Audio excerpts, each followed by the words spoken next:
Bună, dragii mei, bine ați venit la previziunile voastre pentru energia lunii iunie. Acestea se aplică tuturor celor care au soarele, luna și ascendentul în Scorpion. Să vedem ce noutăți ne aduce energia. Pe 3 iunie va avea loc evenimentul de lună plină din Săgetător, în casa a doua în cazul vostru. Casa a doua este casa banilor, a valorilor, a proprietăților, a sentimentelor mele, a stimei mele de sine, a atașamentelor, a veniturilor. În opoziție în casa 8 va lumina această eclipsă soarele din Gemeni. Casa 8 vorbește despre banii partenerului. Vorbește despre intimitate, putere, mister, subiecte tabu, psihologie, sexualitate, iar Gemenii despre comunicare, intelect, gândire. În harta voastră, soarele este guvernator de casă 10, iar luna guvernator de casă 9. Ce înseamnă schema aceasta aparent complicată pentru voi? În primul rând, o lună plină aduce finalitate, o concluzie, o nevoie de a ne detașa de ceva sau de a deveni conștienți de ceva anume. Săgetătorul este un semn care vede imaginea amplă. În urma cercetării făcute de soare în casa 8-a, mai ales în legătură cu cariera voastră, dar și cu nivelul vostru de credințe, a studiilor înalte, a spiritualității, a călătoriilor pe distanțe lungi, a vacanțelor. În ce doriți voi să investiți acum?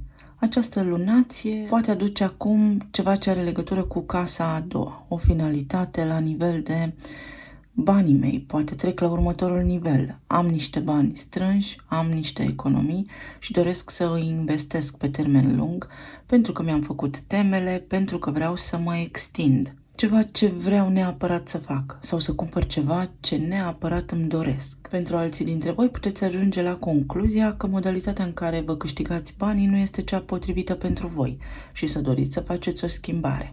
Sau alții dintre voi să vă doriți să deveniți independenți în cazul în care vă bazați strict pe veniturile sau banii partenerului vostru și să vă trasați o linie a viitorului mai clară, mai palpabilă. Alții dintre voi puteți acum să investiți în călătoria aceea pe care vreți să o faceți de o viață sau să vă înscrieți la niște studii înalte, indiferent de timp, vârstă, statut social. Vom mai avea o conjuncție a lui Jupiter cu nodul nord în casa 7-a, unde să fiți cu băgare de seamă că vor apărea ceva noutăți. Noutăți în legătură cu chestiunile legate de casa 7-a, de relațiile voastre 1 la 1, fie cu partenerul de viață, fie cu clienții voștri, fie cu partenerii de afaceri, fie ceva chestiuni legislative, o șansă, ceva noroc sau poate intra în viața voastră cineva care acum să vă îndrume și să vă întindă o mână de ajutor. Mergem mai departe și pe 5 iunie, Venus, planeta iubirii și a banilor, intră în casa voastră a 10-a, în Leu. O energie absolut superbă, pentru că Venus aici aduce beneficii și este o energie care ajută într-o materializare foarte creativă. Este o energie benefică, deci, pentru voi. Aici se va întâlni și cu Marte, care este planeta acțiunii. Deci, o dinamică foarte activă pentru voi la nivel de chemarea sufletului, de menirea voastră aici în planul terestru. Ce vreau să fac acum pentru viitorul meu? După cum vă spuneam, poate apărea cineva care să vă ajute sau cu care să intrați într-un parteneriat de lungă durată. Prin intermediul profesiei, poate fi și la nivel de iubire. Pot apărea niște schimbări benefice. Tot aici pot apărea niște creșteri salariale, niște bonusuri sau în caz că vă regăsați în vreun conflict cu vreun superior sau cu cineva de la locul de muncă, Venus vă ajută să aplanați acest conflict. În caz că aveați nevoie să vă găsiți un serviciu nou sau să vă schimbați profesia, din nou, Venus aici este ca o zână bună care vine și vă facilitează acest lucru, pentru că ea este guvernatoarea casei a 7-a și prin intermediul celorlalți puteți acum să obțineți ceva foarte bun în viața voastră. Pe 11 iunie, Pluto, care este deja retrograd, revine în Capricorn, în casa 3-a, în casa comunicării, a intelectului, a rudelor apropiate, frați, surori, verișori, a vecinilor, a studiilor de orice natură, cursuri online, dezvoltare personală, călătorii, drumuri pe distanțe scurte și va sta aici până în octombrie, când va reveni în Vărsător. Pluto este planeta puterii și a transformării.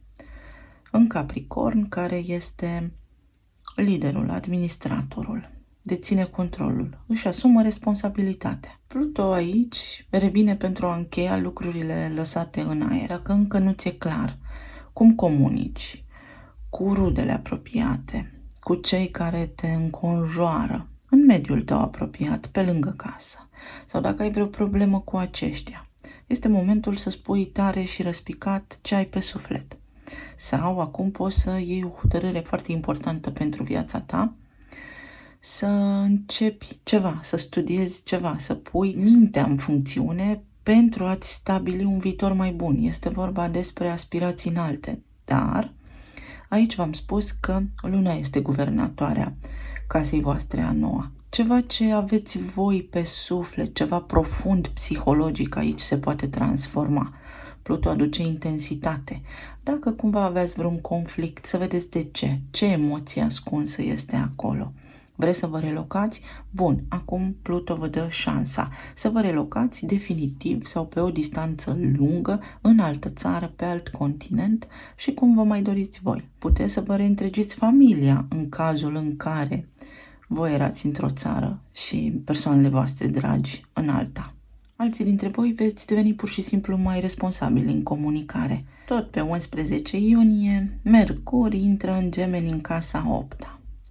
Planeta intelectului, micul cercetaș, intră în casa ocultismului sau a misterului, a intensității, a sexualității, a taxelor, impozitelor, în casa puterii, a transformării, a regenerării. Puteți descoperi aici niște lucruri importante, misterioase, ascunse, pentru că veți face foarte ușor conexiunile. Gemenii sunt un arhetip iute, foarte iute. Puneți cap la cap informațiile și descoperiți ceva ce vă doreați de mult. Odată cu acest tranzit, chiar puteți acum să deveniți independenți financiar sau să vă vină ideea, să vă tot apese ideea de a vă separa cumva de banii partenerului vostru sau poate de a rupe vreun contract de care nu sunteți mulțumiți. Merge mai departe și pe 17 iunie Saturn, lordul karmei, retrogradează în Pești, în casa a 5-a. Casa copiilor, a creativității, a riscului, a romanței, a iubirii, în casa întâlnirilor, a îndrăgostirii, unde poate deveni ușor restrictiv, poate opri cumva din acțiune niște lucruri pe care voi le-ați început acum doar din nevoia de a vă scoate pe voi, de fapt, din bucluc. Pentru că Peștii sunt un semn intuitiv. Casa a 5-a vorbește și despre riscuri.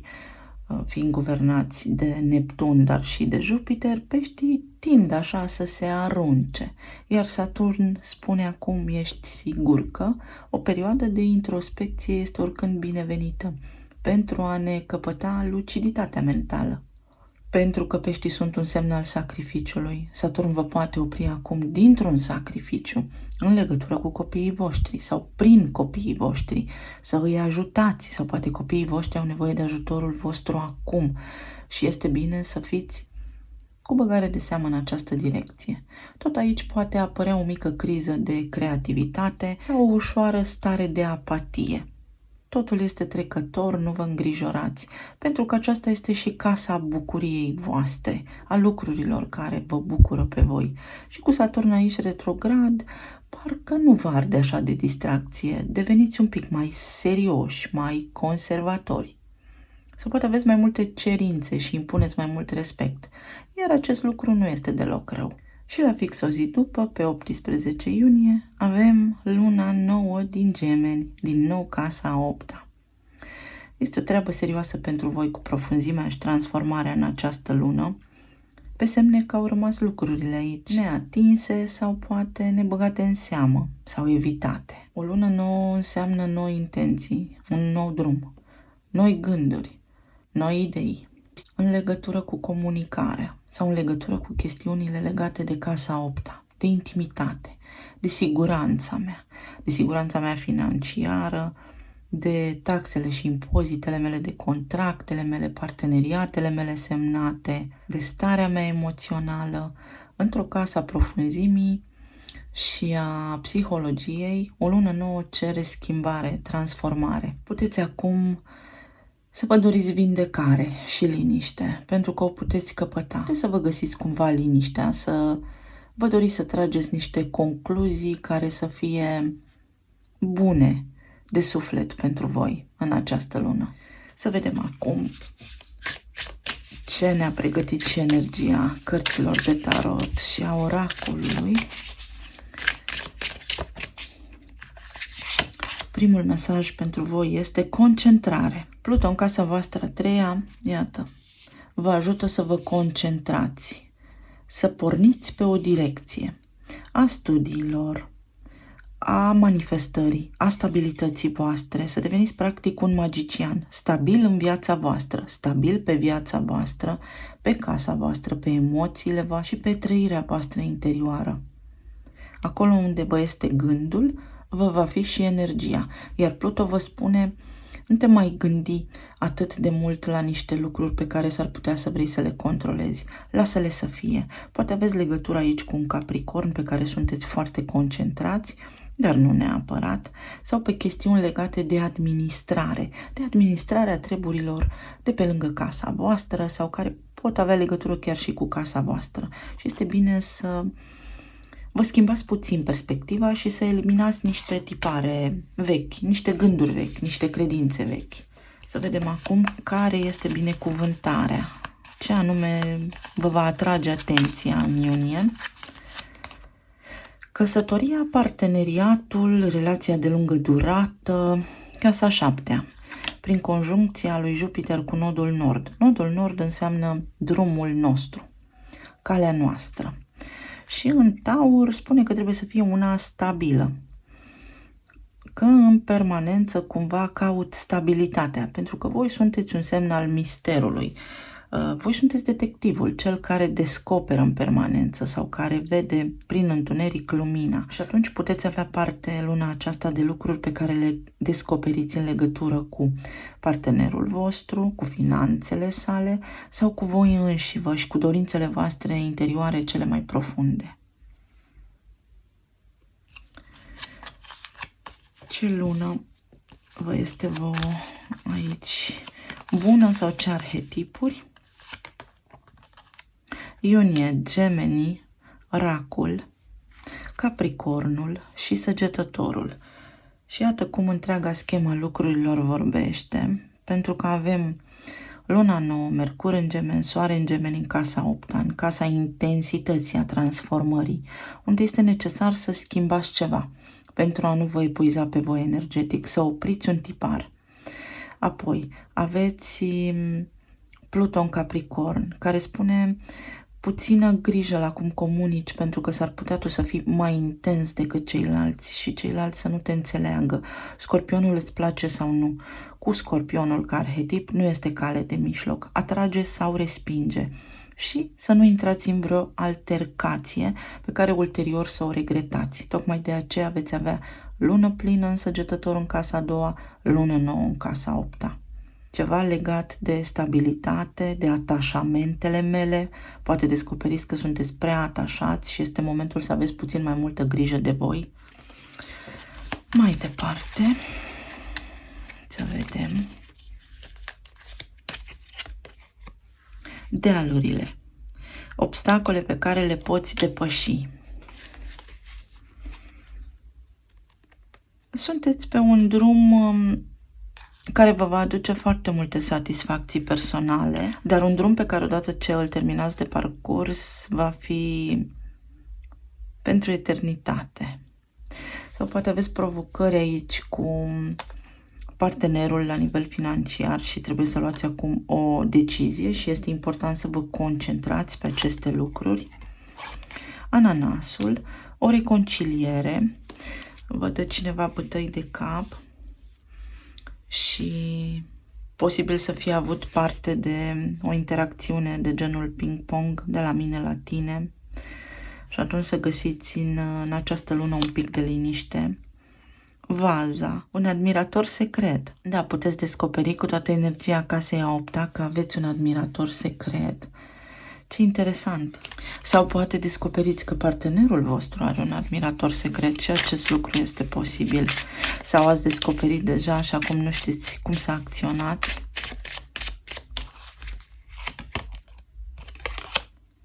Receptivitate. Da, este o lună în care intuiția voastră va fi foarte ascuțită.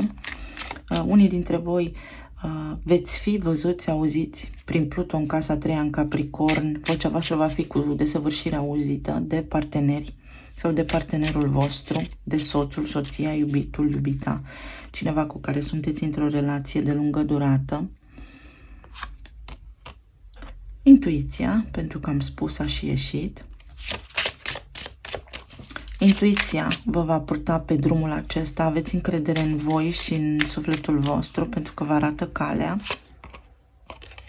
Și transcendență. Prin casa 8-a puteți acum să depășiți niște traume anterioare sau niște lucruri mai neplăcute, să spunem, pe care să le lăsați definitiv în urmă și să ajungeți la împlinire. Aceste rost de transcendență, de reconciliere. Trecem peste ceva cu vederea de a urba. Cam așa va sta luna aceasta pentru voi. La nivel de relații, pentru Scorpion iunie.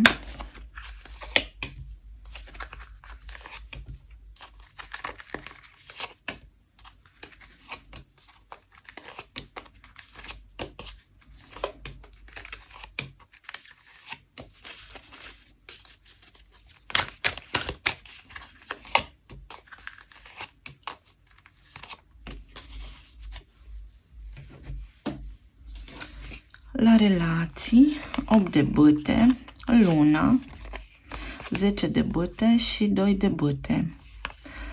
Incertitudinea aceasta a unui mister, deci acest drum plin de provocări la relații, care poate fi și la nivel de plan financiar și nevoia voastră de independență, pentru că tot avem activat axa Taur-Scorpion. Pentru alții dintre voi doriți să purtați o discuție cu partenerul vostru despre sentimentele voastre, care vă afectează cumva stima de sine, trăirea, iubirea și acum puteți avea curaj să o faceți prin toate tranzitele din casa 8-a și să spuneți fie știu dacă ați descoperit ceva, fie uite, la nivel de intimitate cam așa stau treburile. Eu, ca să mă simt în siguranță cu tine, am nevoie de XYZ. Pentru alții dintre voi v-a consumat o discuție, o incertitudine, da? Un posibil mister aici, ceva ce considerați voi că a fost ascuns, dar guvernatoarea casei a noua pentru voi este luna. Ține foarte mult de credința voastră, pentru că unii dintre voi s-ar putea să vă fi imaginat ceva ce nu are neapărat acuratețe, iar alții dintre voi s-ar putea să fi fost ghidați foarte puternic pe drumul corect și atunci veți avea o decizie foarte importantă de luat. Pentru cei care sunteți singuri, aici există un impediment, există o provocare psihologică, o credință învechită și foarte restrictivă care vă ține în loc. Este un comportament de tipul atacă și fugi sau o stimă de sine foarte scăzută, niște traume la nivel de subconștient care vă consumă și despre care ar trebui să vorbiți cu cineva. Poate într-un cadru terapeutic cumva sau să discutați cu cineva apropiat, pentru că acest lucru vă împiedică și relația de iubire. Odată ce le rezolvați, veți deveni mai conștienți de niște lucruri adânc înrădăcinate acolo și vă veți simți mai ușurați, mai fericiți. 2 de monede. Are puterea. Da, este o lună în care să vă regăsiți puterea la nivel financiar, vedeți? Să vă separați cumva, să deveniți independenți de banii partenerului vostru.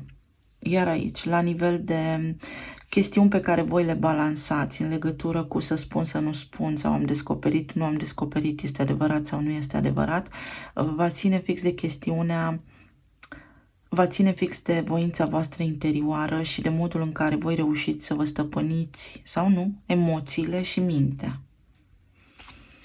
Pentru că unii s-ar putea să aveți niște scenarii pe care vi le-ați făcut, care vă consumă, dar nu sunt în concordanță cu realitatea.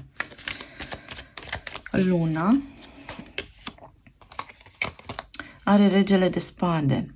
Poate unii dintre voi aveți aici legătură cu un cadru didactic, cu un om de afaceri, un profesor, un maestru spiritual, ceva de genul acesta, sau cineva care lucrează cumva în vreo instituție, are vreo formă de autoritate care este foarte rece sau comunică rece, comunică arogant, detașat așa cumva emoțional în conversații. Acum aveți ocazia să schimbați acest lucru și să-i spuneți: dragul meu, draga mea, într-un tango trebuie să fim doi. Dacă ne auzim același cântec sau aceleași acorduri, ne călcăm pe picioare. Cum rezolvăm? Unii dintre voi fie puteți face terapie, alții dintre voi fie puteți cere ajutorul. V-am spus că apare cineva important în casa voastră a 7-a care vă dă o mână de ajutor, cuiva care poate media dacă aveți aici vreun conflict, iar alții dintre voi pur și simplu o puteți face singuri și atunci să vă eliberați de povara pe care o duceți. În cazul în care nu comunicați, persoana aceasta nici nu pare să dea vreo veste și acest lucru vă cauzează, iată, angoasă, neliniște, durere. Durerea aceasta o simt aici ca fiind de ceva vreme bună. Și atunci este alegerea voastră dacă rămâneți în această durere sau treceți peste pentru a vă reconecta cumva cu sufletul vostru și a lăsa loc unui admirator secret. 8 de bâte, ce are aici? 2 de monede. Hai, ne-am învârtit în cerc. Da. Să-i scriu, să nu-i scriu, să vorbesc, să nu vorbesc, să spun, să nu spun. Omul din mine v-ar spune, spuneți. Omul profesionist din mine, să spunem, vă spune, aveți încredere în intuiția voastră. Eu sunt berbec. Eu mă duc înainte. Puteți să comunicați. Dacă nu comunicați de mult timp, acum puteți să găsiți o cale iubitoare, profundă, așa, intensă, în care să spuneți tot ce vă doare, tot ce aveți pe suflet, pentru că răspunsul va fi recepționat. Unii dintre voi s-ar putea să aveți aici copii și tocmai de aceea să fie un pic provocatoare această schemă a lucrurilor.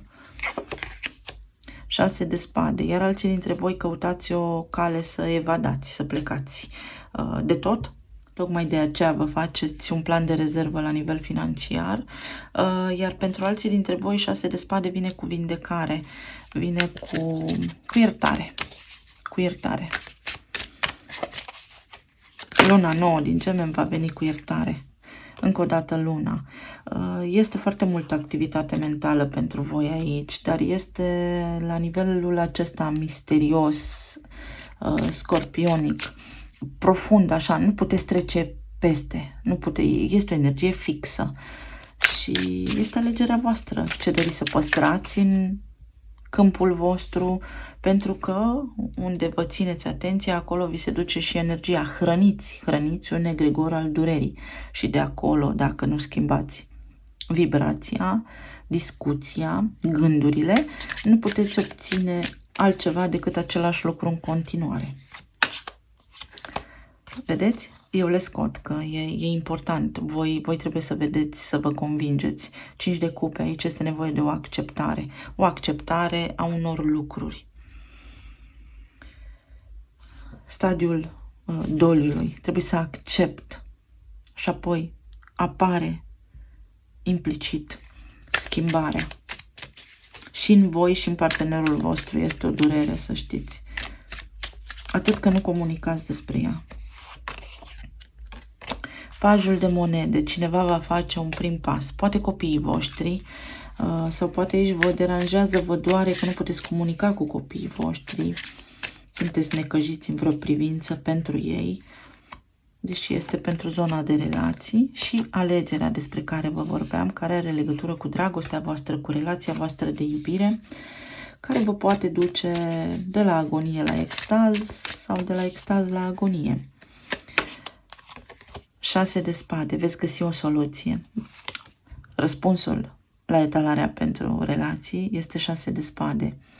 Ieșiți dintr-un conflict mental, depășiți un compromis, fie al vostru cu voi înșivă, fie al vostru cu partenerul vostru. Plecați la drum, împreună, spre vindecare, iar alții dintre voi singuri, către drumul vostru. Dar aici aveți parte de ajutor, vedeți?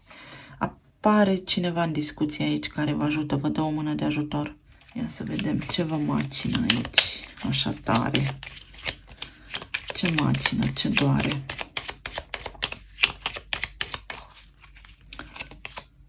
Dorința. Poate credeți că partenerul vostru nu vă mai dorește la nivel intim sau că a dorit pe altcineva la nivel intim.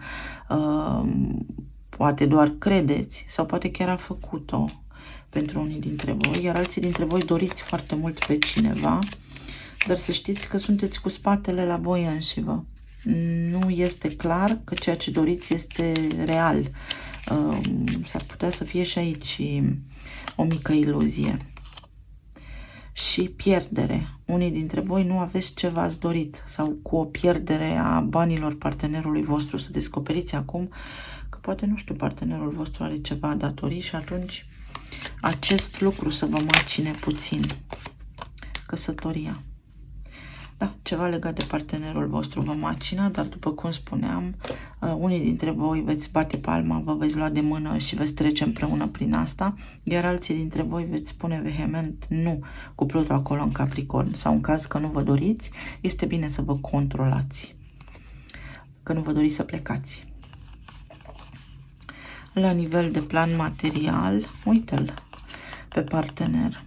Și el are o apăsare. La nivel de plan material, cumva, voi doriți să vă luați o diplomă, doriți să semnați un contract, să faceți un pas înainte, unii dintre voi să plecați peste graniță, peste hotare, să deveniți independenți financiar.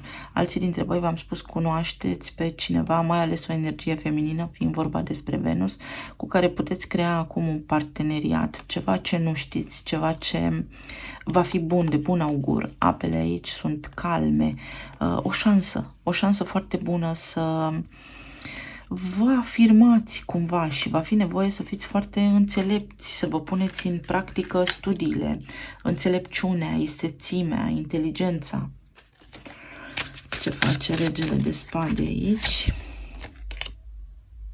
10 de monede. Da, aveți o reușită. Aveți o reușită. Mică, mare, aveți o reușită la nivel de plan financiar. Regele de spade. Aveți o reușită. Fie sunteți voi, fie cunoașteți pe cineva, o autoritate, cineva care vă scoate așa, vă arată drumul, vă ajută foarte mult, o mână întinsă. Iar la nivel de plan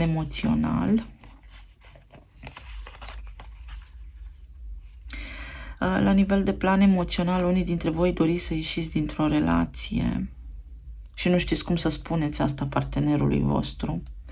Alții dintre voi aveți provocări cu copii despre care acum nu știți sau copiii nu vă spun, dar voi simțiți, poate doresc să se căsătorească, poate au nevoie de bani pentru casă, poate, nu știu, copiii voștri au ceva traume și ceva provocări medicale despre care sunteți conștienți, știți cumva că au legătură și cu voi ca părinți, care îi ajută în ascensiunea lor spirituală, dar care în esență, în planul material, le-a zdruncinat profund stima de sine. Am geamul deschis și se au niște pelicani, poate rezonează cineva cu mesajul. Pentru alții dintre voi s-ar putea să descoperiți că deveniți bunici sau părinți și poate nu vă doriți acest lucru sau vă activează o rană a voastră din copilărie de abandon. Iar pentru alții dintre voi, la nivel spiritual, așa, simțiți o creștere foarte profundă. Aveți niște revelații și când ai revelații și înțelegi mai multe lucruri, te îndepărtezi de lumea pe care o știi așa cum o știai înainte. Și vine cu noaptea neagră a sufletului, te dă puțin peste cap toată această provocare. Iar la nivel de sănătate, ce provocări pot vedea aici? Pe la stomac. Sau poate migrene să aveți. Să aveți grijă, pentru că aici, în altul preot, este cartea taurului și este fix în opoziția voastră ca arhetip. Și taurul este cam mâncăcios, așa, în sensul că el este gurmand. Să nu aveți oscilații, să intrați dintr-o extremă în cealaltă. Jupiter intră acum în Taur și să nu vă treziți că atunci când sunteți nervoși mâncați compulsiv sau că sunteți nervoși și nu puteți mânca.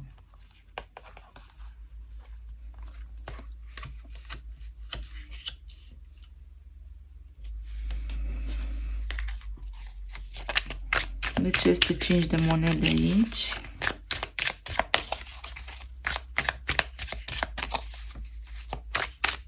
Alții dintre voi ați început să vă puneți bani deoparte de teama zilei de mâine.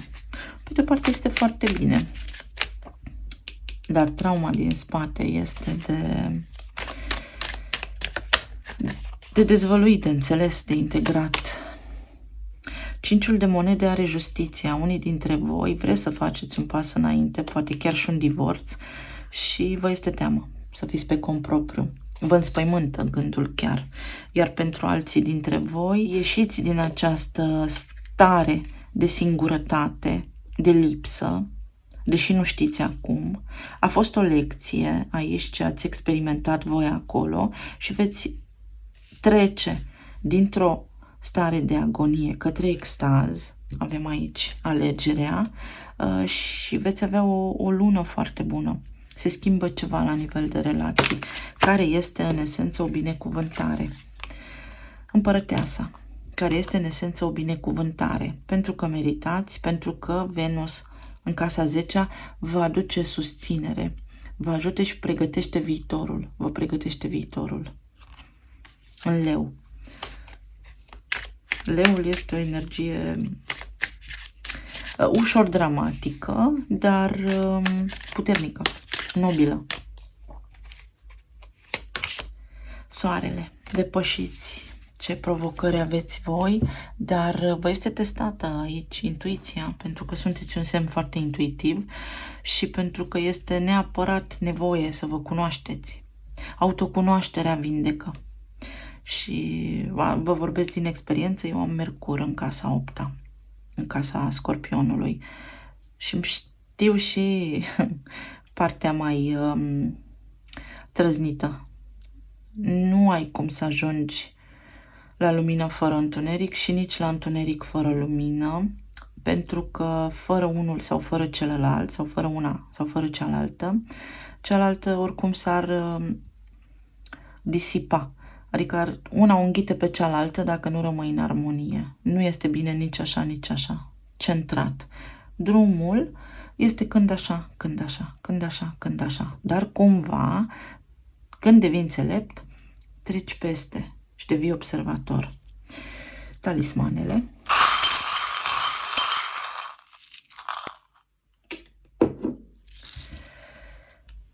Așa, este ceea ce este. O acceptare, vedeți? O acceptare care atunci când se întâmplă vă ușurează viața. Saturn în Pești, poate acolo cu copiii, poate vă îmbăcați acum cu copiii dacă înainte nu discutați. Un semn al leului. Această reușită, această energie bună a lui Venus din casa a 10-a, aici în relație, tot așa o acceptare și o înțelegere, semnul peștilor, arată și o doză de sacrificiu, dar pentru unii, iată, este un sacrificiu sănătos, este ceva înțelept. Acțiune, dar va fi o lună dinamică, berbecul apare aici, un început, energie de foc. Folosiți-vă intuiția. Mi-a căzut pe jos inelul, deci ceva cu relația se întâmplă. Karma. se activează poate o karma care se va soluționa prin comunicare. Sau aveți o karma aici pe comunicare. Pentru a fi vulnerabili. Pentru a fi vulnerabil trebuie să învățați undeva să topiți orgoliul. Comunicare din nou, da, să fiți vulnerabili, iată pomunul. Un pic de mândrie e aici. Împărăteasa. Da, voi sunteți niște oameni foarte valoroși, dar în egală măsură sunteți și intenși. Arhetipul vostru. Sunteți acum într-o fază de înțelepciune, iată, intuiția. Casa 8-a, ok, o șansă foarte bună. Credința. Credința este importantă aici și intuiția, încredere în intuiția voastră și o cheie, găsiți soluții și în relație și în profesie, noi, să rămâneți în cuplu dacă asta vă doriți sau soluționați așa cum vă este vouă mai bine. Aici avem talismanul care spune că dorințele noastre se îndeplinesc sau tot ceea ce suntem, de fapt, se întâmplă, materializăm, chiar și dacă nu știm. Să vă bucurați de viață și mai avem inițiala S. S. Poate fi un leu aici în discuție, pentru că avem și luna 8-a. O hienă. Da, trebuie să vă liniștiți puțin. Din nou leul. Multă activitate în casa a 10-a. Încă o cheie. Veți avea foarte multe alegeri de făcut. Fiecare cheie deschide câte o cale. A doua coroană. Sunteți două firi tari. Va fi interesant de văzut steaua, pentru că există o soluție. Mâna destinului aici intervine. Sunt toate puse în timp divin pentru voi, pentru evoluția voastră și încă o cheie. Deci o cheie pentru voi, partener și copiii, dacă aveți doi sau un copil. Sau o alegere, stânga sau dreapta, sau înainte. Mai avem un 3, un berbec, un rac, sau 38, 83 sau 11, liberul arbitru, deci o decizie. Decizia este în mâinile voastre. Un rac, energie foarte multă cardinală. Poate este bine să faceți un pas înapoi acum. Libelula, mi-a apărut și mie pe aici. Să crezi în iubire și dacă n-a funcționat ceva acum, asta nu înseamnă că va fi așa pentru totdeauna. V-am spus atenție la alimentația voastră și la sănătate, dar acesta este și copacul cunoașterii care are merele. Merele sunt ispită sau înțelepciune. Să vă bucurați de călătoria voastră pentru că este o binecuvântare și speranța. Speranța voastră trebuie să fie doar în intuiția voastră și în voi înși vă, neul vostru supraconștient, pentru că vă arată calea. Și cam atât, dragii mei. Vă mulțumesc tare mult. Vă doresc să aveți o lună iunie minunată, să fiți bine, sănătoși și iubiți. Pe curând. Pa, pa!